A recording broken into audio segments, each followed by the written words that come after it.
Remember the Oregano Plus Paste I showed you last week? Please try this recipe to truly understand why it is one of the best pastes ever. It literally carries the whole meal. And the wonderful thing about this recipe is you can substitute practically everything. Use macaroni or any pasta shape you have. You can even use rice or acha greens. I used leeks and green chili for veggies. You can use onions, bell peppers, cabbage, spinach, ugu, any veggies you have available. For the green chili, simply replace with Rodo. You can also substitute shrimps for diced beef or goat meat or chicken or fish or minced meat or tofu for vegans. You don't have black pepper? Use regular dry pepper at agungun. The only thing you should not substitute is the Oregano Plus Paste because it is the star of the food.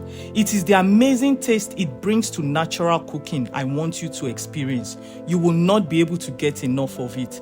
And by the way, spaghetti or rice doesn't always have to have tomato or be red colored. Enjoy it this way. See you on day 4.